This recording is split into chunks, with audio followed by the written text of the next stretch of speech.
जय हिंद। एक बार फिर से आपका स्वागत है हमारे इस YouTube चैनल केमिस्ट्री वाला में। आज हम इस वीडियो में क्लास 12 चैप्टर नंबर 1 विलयन का राउल्ट के नियम पर आधारित न्यूमेरिकल्स करने वाले हैं। तो चलिए स्टार्ट करते हैं। देखिए, जो हमारे पास यह क्वेश्चन है इसको पहले ध्यान से पढ़िए। देखिए क्या कर रहा है, दो द्रव A व B का वाष्प दाब क्रमशः 80 मिलीमीटर है। ठीक, 80 मिलीमीटर है व 60 मिलीमीटर है। कह रहा है A के 3 मोल तथा B के 2 मोल मिलाने पर प्राप्त विलयन का कुल वाष्प दाब क्या होगा। तो यह इस सवाल में क्या कह रहा है, कुल वाष्प दाब ज्ञात करना है। तो राउल्ट के नियम के कुल वाष्प दाब को ज्ञात करना है।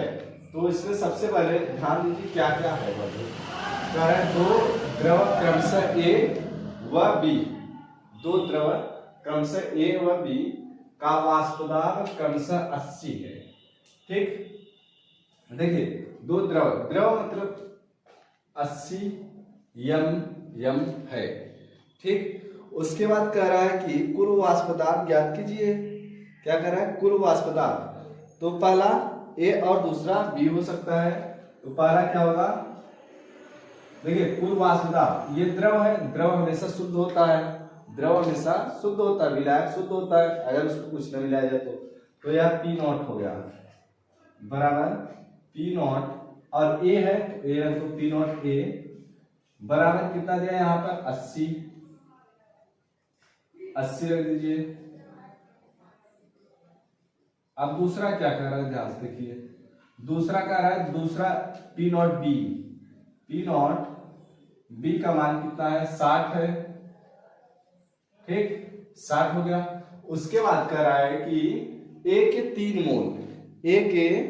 3 मोल तथा B के 2 मोल है। A के 3 मोल तथा B के 2 मोल है। तो A का मोल हम लिख लेते हैं, तो मोल को स्मॉल n से, तो यह A का कितना है 3 मोल और NB का कितना है 2 मोल। अब उसके बाद क्या कर रहा है, को मिलाने पर प्राप्त विलयन का कुल वाष्प दाब कितना होगा। तो कुल वाष्प दाब यहाँ पूछा है। ठीक, क्या पूछा है, कुल वाष्प दाब।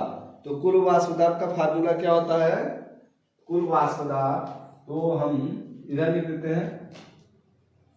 कुल वाष्प दाब बराबर क्या होता है, P0 A XA plus P0 B XD। मतलब कुल वाष्प दाब जो पूछा है यही होगा। तो A और B किसको दर्शाना, ध्यान से देखिए। चलिए पहले का देखिए, कुल वाष्प दाब क्या है, P0 A का मान कितना है 80। P0 A का मान 80। ठीक, उसके बाद मल्टीप्लाई XA मतलब पहले का मोल कितना दिया है, लिखा पे है। ठीक, मोल प्रभाज, सॉरी यहाँ पर X से मतलब होता है मोल प्रभाज, X से मतलब मोल प्रभाज। तो मोल प्रभाज क्या होगा, पहले का अगर हम निकाले तो भार घटे अणुभार। तो पहला A है तो भार कितना है 80। ठीक, भार क्या है 80, अणुभार ज्ञात करेंगे तो कितना होगा, चलिए 80 गुणे में 3 बटे कितना आ जाएगा आपका 3 बटे, हम मोल प्रभाज 1 मिनट ज्ञात कर ले। आज चलिए कुछ इशू आ गया था। देखिए कह रहा है कि पहले का मोल प्रभाज ये लीजिए। तो पहले का मोल प्रभाज क्या होगा, अगर हम A का निकालें तो मोल प्रभाज A बराबर क्या होता है, Na अपान में Na प्लस Nb। ठीक, Nb। अगर हम बात करें तो Na का मान कितना है, वहां पर दिया 3। Na और Nb दोनों को जोड़ दीजिए, 3 और 2 5। पहले का कितना आ गया 3 बटे 5 प्लस अब दूसरा पी नॉट बी का मान कितना दिया 80, पी नॉट बी का मान 80 सॉरी 60, तो यहाँ 60 रखिए मल्टीप्लाई एक्स चाय बी का मान कितना आएगा, चाय बी का 2 ऊपर हो जाएगा तो निकाल लीजिए, चाय बी बराबर क्या होगा एन बी अपान में N B plus N A, ठीक, इसमें 2 अपान में 3 2 5, 2/5, 2/5, ठीक, इतना आ गया इसका पी एस बराबर क्या आ गया पी एस बराबर। अब उसके बाद इसको देखिए अगर कट रहा है तो काट दीजिए, नहीं तो छोड़ दीजिए, चेक कर लीजिए और आपको तो लगभग सॉल्व कर सकते हैं, तो चेक करें। देखिए 5 एकम 5, इधर 3 बचेगा, 5 छक्के के 30, ठीक, और इधर चेक कर लीजिए 5 एकम 5, 5 दूनी 10, ये हो गया, ठीक, 16 या 48, तो पी एस बराबर 16 या 48 और प्लस में 12 दूना 24, अगर जोड़ेंगे पी एस बराबर कितना आ जाएगा आपका 8 4 12 4 2 6, ये आपका आ गया पी एस बराबर, और 8 4 12 4 2 6 सॉरी 4 2 6 5 एकम 5, अगर 3 बजे 5 36 और 5 एकम 5 16 48 हो गया, 12 दूना 24, 8 4 12 2 हासिल 4 2 6 7, यहाँ पर 7 आएगा 7, ठीक, कितना आ गया 72, पी एस का मान कितना आ गया 72। और ध्यान से देखिए इसमें क्या कहा है मिली, मतलब एमएम में दिया है मिलीमीटर में, तो यह मात्रक आपका क्या आ जाएगा मिलीमीटर, ठीक, ये मात्रक आपका आ जाएगा। चलिए इसको तुरंत लिखिए, ये राउल्ट के नियम पर आधारित है, ध्यान से देख लीजिए, वाष्पदाब जब कोई पूछेगा तो राउल्ट का नियम लग जाएगा। चलिए नोट कर लीजिए, उसके बाद फिर अगला क्वेश्चन हम देखते हैं।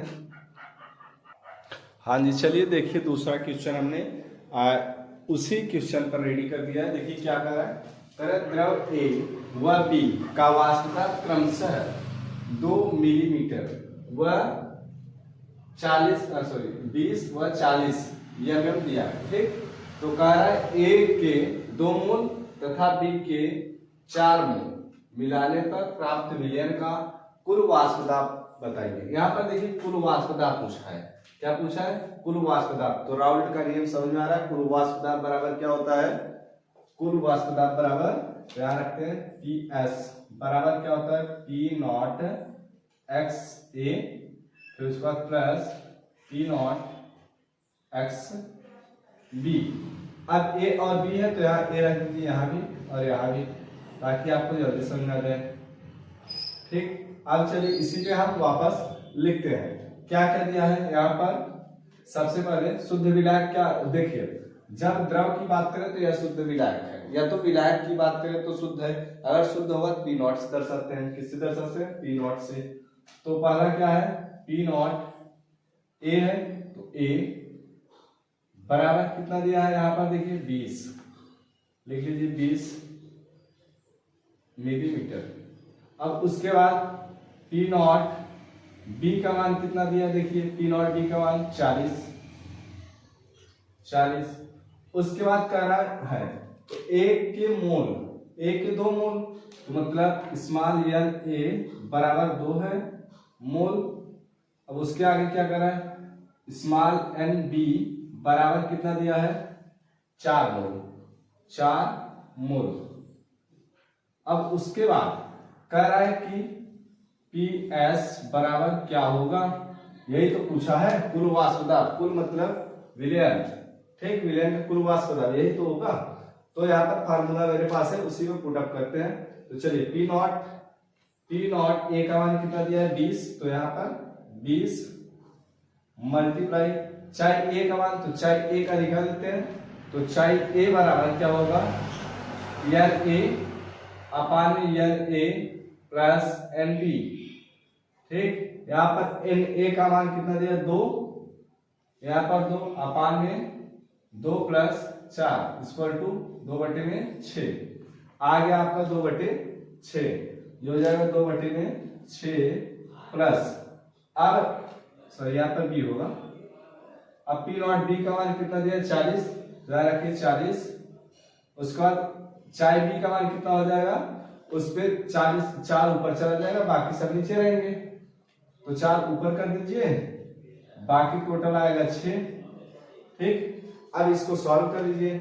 अगर कट जाए तो अच्छी बात है ना, तो कोई दिक्कत नहीं। चेक करिए पी एस बराबर, फिर इधर से पी एस बराबर, देखिए अगर हम इसको काटें तो 6 चौक 18। ठीक, एक काम कर लीजिए, इसका इसको गुणा कर लीजिए 40 बटे में कितना आ जाएगा 6 प्लस इसका इसमें 416 160 बटे में 6। ठीक, अब देख लीजिए ये कुछ दिख रहा है, देखिए हर दोनों का समान है, तो पी एस बराबर क्या होगा, इनको जोड़िए 0 6 4 10 का 0 हासिल 1 और ये 2 अपान में 6। अब भाग कर दीजिए, अगर हम करेंगे 6 बार 36 18, फिर यहाँ 2 बचे इधर 36 18.3 कितना आ जाएगा 33.3 मिलीमीटर।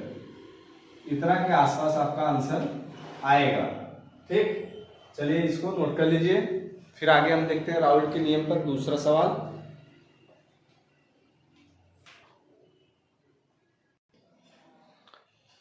चलिए देखते हैं हम अब राउल्ट के नियम पर दूसरा सवाल। क्या कह रहा है, कह रहा है किसी पदार्थ के 18.1 ग्राम को 100 ग्राम जल में घोला गया। ठीक, कह रहा पदार्थ है, पदार्थ का मात्रा कितना है 18.1 ग्राम को 100 ग्राम जल में घोला गया। विलयन का वाष्प दाब 87, मतलब घोलने पर 87 प्राप्त हुआ। ठीक, कह रहा है यदि इसी ताप पर जल का वाष्प दाब, मतलब जो ताप है उसी ताप पर जल का अगर वाष्प दाब होता तो 92 मिमी होता है। ठीक, तो कह रहा है तो पदार्थ का अणुभार ज्ञात कीजिए, पदार्थ का अणुभार ज्ञात कीजिए। तो चलिए चेक करते हैं, सबसे पहले क्या कर दिया है, उसके बाद पुटअप करेंगे फार्मूला कौन सा रहेगा कौन सा नहीं रहेगा। तो सबसे पहले देखिए किसी पदार्थ के ठीक 18.1 ग्राम को 100 ग्राम जल में घोला गया, 100 ग्राम जल में घोला गया। ठीक, तो सबसे पहले पदार्थ 18.1 है, मतलब ये स्मॉल डब्ल्यू है, तो स्मॉल डब्ल्यू बराबर कितना दिया गया है 18.1 ग्राम। अब आगे चलते हैं, कह रहा है 100 ग्राम जल में घोला गया, तो मतलब कैपिटल डब्ल्यू का मान यहाँ पर दिया गया, कैपिटल डब्ल्यू बराबर कितना दिया है 100 ग्राम। उसके आगे कह रहा है घोला गया विलयन का वाष्प दाब 87 मिलीमीटर पाएगा, मतलब घोलने के बाद यह एक कंटेनर है, इसमें जब घोला गया, ठीक, घोलने पर इसका पाएगा कितना 87 मिलीमीटर क्या वाष्प दाब। ठीक, मतलब कोई पदार्थ घोलने के बाद इतना मिला है, मतलब पी एस का मान है, तो यह पी एस बराबर कितना आया है 87 मिलीमीटर। अब उसके आगे क्या कह रहा है, ध्यान से देखिए, कह रहा है यदि इसी ताप पर जल का वाष्प दाब 92 होता, मतलब पहले घोलने से पहले अगर ताप न्यूनतम होता तो उस पे वाष्प दाब कितना आता 92, मतलब पी नॉट का मान कितना दिया है 92 मिलीमीटर। अब उसके आगे क्या कह रहा है कि यदि सॉरी होता तो पदार्थ का अणुभार ज्ञात कीजिए, मतलब स्मॉल जो घोला गया उसका अणुभार, मतलब स्मॉल एम बराबर पूछा है क्या होगा। ठीक, तो हमें सीधा सीधा पता चला पी नॉट का मान दिया है, पी एस का मान दिया है, स्मॉल डब्ल्यू कैपिटल डब्ल्यू, उसके बाद स्मॉल एम पूछा है। तो राउल्ट का दूसरा फार्मूला क्या कहता है कि जो वाष्प दाब का दूसरा फार्मूला क्या होता है P naught minus P S,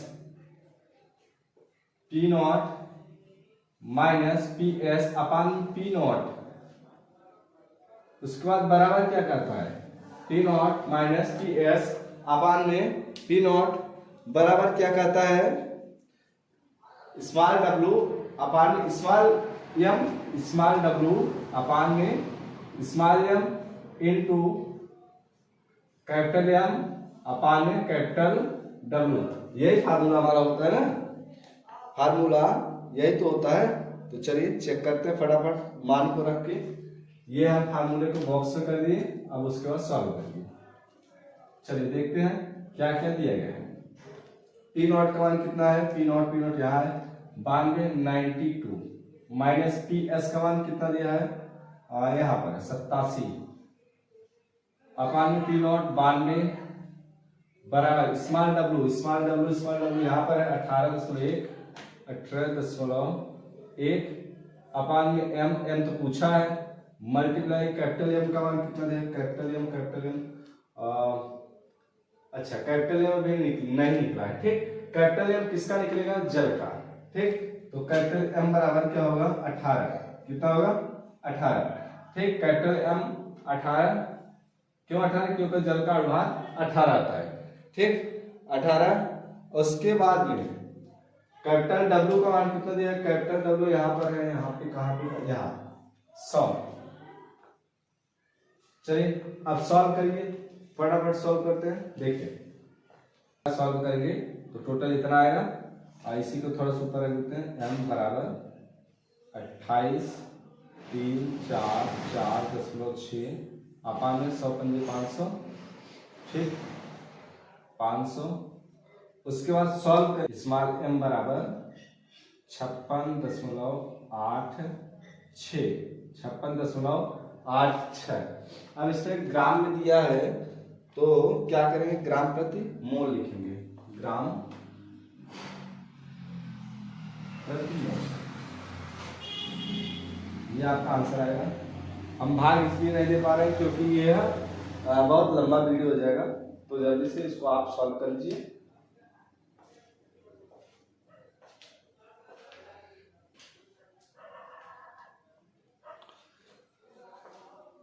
जी चलिए अभी इस वीडियो में इतना ही, हम इसके आगे की जो चर्चा है अगली वीडियो में करेंगे, क्योंकि यह बहुत लंबी वीडियो हो जाएगी और अभी ठंडी भी पड़ रही है तो चलना है घर के लिए। तो लाइक कीजिए, सब्सक्राइब कीजिए और अपने दोस्तों को शेयर कीजिए। ये जो है, ये जो आपका पूरा न्यूमेरिकल है, यह 2026 के बोर्ड एग्जाम में आना तो तय है 100%, यह 100% आएगा, यह 100% आएगा। राउल्ट के नियम से रिलेटेड क्वेश्चन कम से कम 100% आना तय है, तो इसको आप नोट कर लीजिए और अपने दोस्तों को शेयर कीजिए। जय हिंद, मिलते हैं फिर अगली वीडियो में।